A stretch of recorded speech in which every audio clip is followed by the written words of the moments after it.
in a moment I intend to propound a unanimous consent request that it be in order for me to offer my amendment number 3002 to S2262, but I would like to just speak for a moment, if I might, about that. Mr. President, I think it's unfortunate that we're here in the United States Senate with Senate Democrats continuing to block Republican amendments that would approve the Keystone XL pipeline, stop the administration's war on affordable energy, and expand liquid natural gas exports to our allies overseas.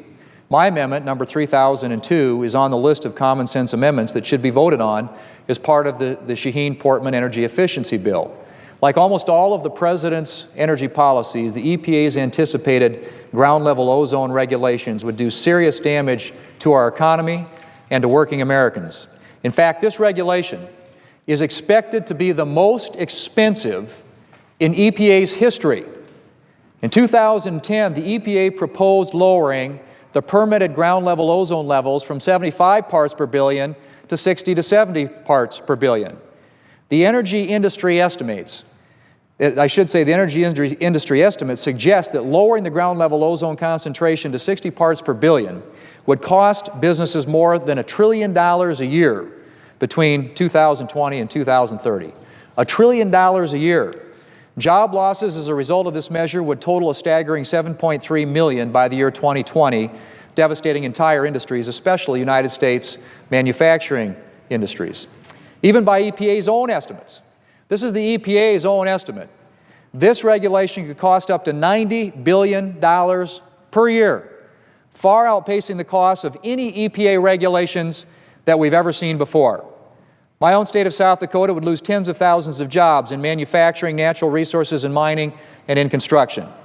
In fact, the cost of this regulation is so great that when the EPA first proposed lower levels in 2010, the White House delayed the regulation until after the President's re-election. My amendment 3002 would stop the administration's upcoming proposal on ground-level ozone, which is anticipated to be proposed and put out by December of this year. And it's a very straightforward amendment, Mr. President.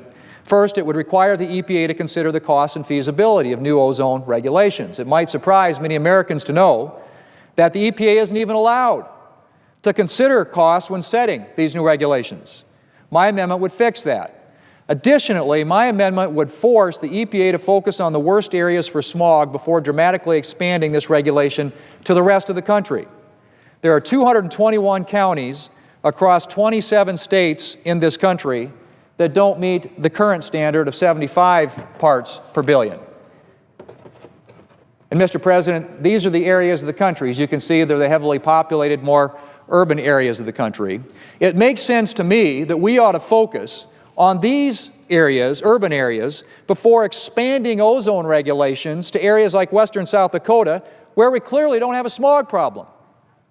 Under my amendment, 85% of these counties would have to achieve full compliance with the existing standard before the EPA could move forward with a lower level that dramatically expands the reach of ozone regulation. So this is what it looks like today, Mr. President. These are the 200 and some counties that are not in compliance, and my amendment would require 85% of those to be in compliance before you could expand the map to where it would look like this. This is what the proposal would do.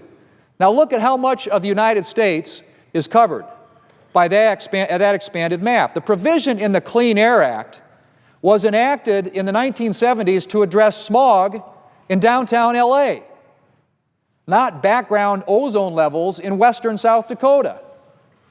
We should continue to focus on the worst areas for ground level ozone before dramatically expanding those regulations to rural areas of the country. Mr. President, I hope the majority will stop blocking amendments on these and other job-creating amendments that are offered by Republican members. Senator Reid has blocked all but 9 roll call votes on Republican amendments since last July. That's one a month. One amendment, Republican amendment, on average a month that's been voted on here in the United States Senate in the last 9 months. Now, by contrast, the House Democrats, the minority in the House, have gotten votes on 125 amendments over the same period, 12 times the number of amendments that have been allowed Republicans here in the United States Senate. Now, a number of my colleagues have been down you. You heard from the senator from Alaska, Senator Murkowski. Senator Barrasso has an LNG export amendment that I think is very relevant to this debate, very important to this country and to our in both our energy security and national security interests.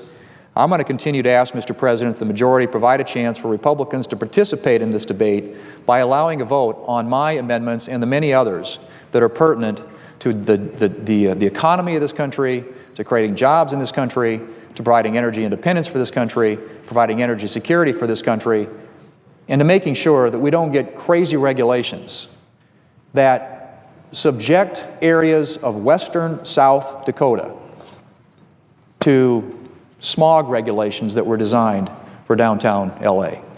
That's a fairly straightforward, simple, common sense suggestion, and it's what my amendment would accomplish. And so, Mr. President, see if we have a Democrat senator down here on the floor that would, I expect, objection to this request. But I want to ask unanimous consent.